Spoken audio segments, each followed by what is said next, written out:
بسم اللہ الرحمن الرحیم نحمدہ ونصلی علی رسولہ الکریم۔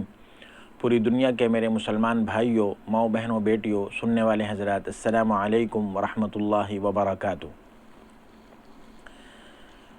آج آپ حضرات کی خدمت میں ایک ایسا واقعہ لے کر حاضر ہوا ہوں جو رزق کے متعلق ہے۔ آج ہمارے ملک پاکستان میں ہر ایک شخص پریشان ہے کہ جی آٹا مہنگا ہو گیا، چینی مہنگی ہو گئی، گھی مہنگا ہو گیا، فلاں چیز مہنگی ہو گئی، ہم جو ہے رزق کے بارے میں پریشان ہیں اور ہمارا کھانے کا کیا بنے گا، ہماری روٹی کا کیا بنے گا۔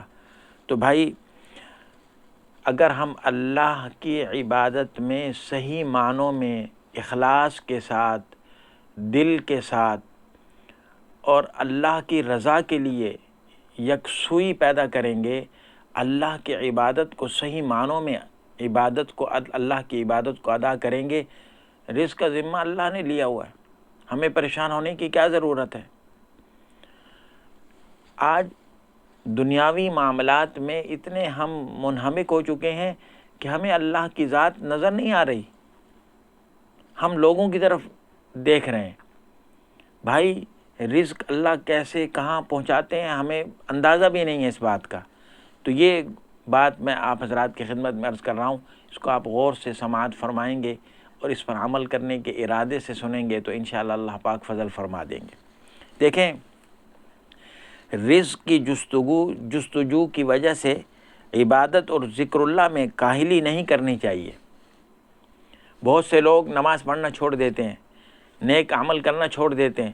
او جی، جب اللہ تعالیٰ نے ہمارے لیے رزق کا ہی کوئی بندوبست نہیں کیا تو ہم نماز پڑھ کے کیا کریں گے؟ ہم نے تو بہت نمازیں پڑھی لیکن ہماری مفلسی ختم نہیں ہوتی، ہماری یہ بیماری ختم نہیں ہوتی، ہمارے جو ہے ترقی نہیں ہوتی دکان میں، ہماری جو ہے نوکری میں کوئی ترقی نہیں ہوتی، نماز چھوڑ دیتے ہیں۔ فرمایا رزق کی جستجو کی وجہ سے عبادت اور ذکر اللہ میں کاہلی نہیں کرنی چاہیے، کیونکہ اللہ تعالیٰ ہی رازق ہیں۔ رزق رسانی کے غیبی طریقے اللہ تعالیٰ کے قبضے میں ہیں، کسی اور کے قبضے میں نہیں ہے۔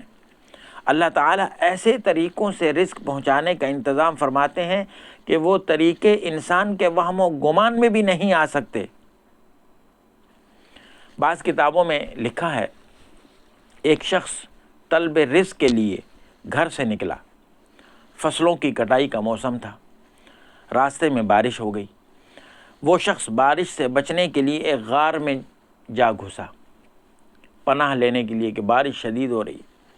غار میں اس نے ایک اندھے عقاب کو دیکھا۔ یہ پرندہ باز کی طرح پرندوں کا شکار کرتا ہے اور سید الطیور یعنی پرندوں کا سردار کہلاتا ہے۔ عقاب، آپ حضرات نے نام سنا ہوگا۔ وہ شخص متفکر ہوا اور یہ سوچنے لگا کہ یہ عقاب غار کے اندر بیٹھا ہوا ہے اور اندھا کہاں سے کھاتا ہوگا؟ اندھا عقاب غار کے اندر کہاں سے کھاتا ہوگا؟ اپنا پیٹ کیسے بھرتا ہوگا؟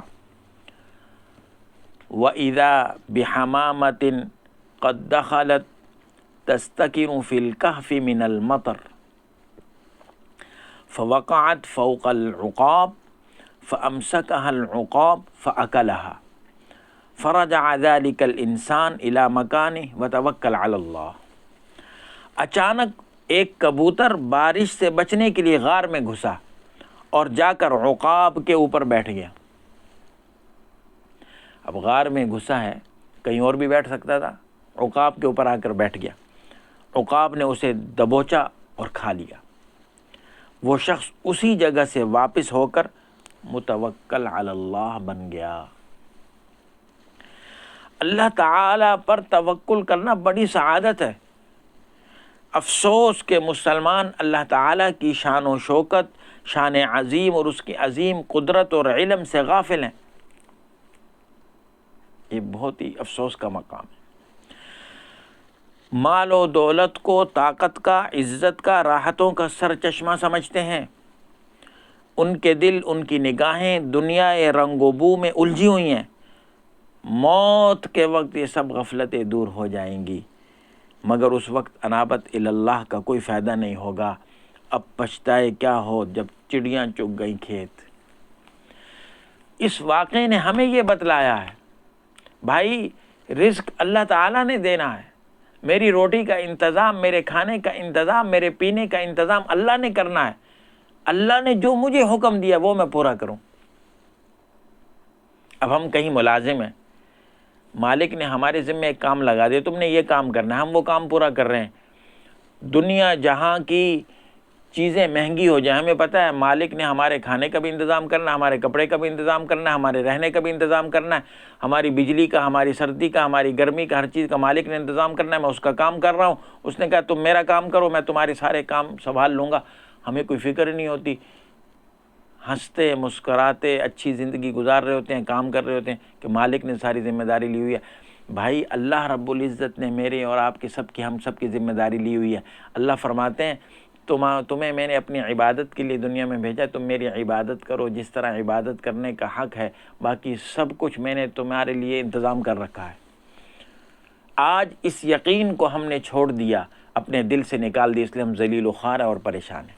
اللہ ہمارے دلوں میں یہ عظیم اپنی جو اللہ تعالیٰ کی رزق کی جو خصوصیت ہے، صفت ہے، اللہ ہمارے دل میں پیدا کر دے کہ اللہ نے ہمیں رزق دینا ہے، اللہ نے ہمیں کھانا دینا ہے، اللہ نے ہمیں پانی دینا ہے، اللہ نے ہمارے لیے ساری چیزوں کا انتظام کرنا ہے۔ میرا کام یہ ہے کہ میں اللہ کے سارے حکموں کو پورا کروں۔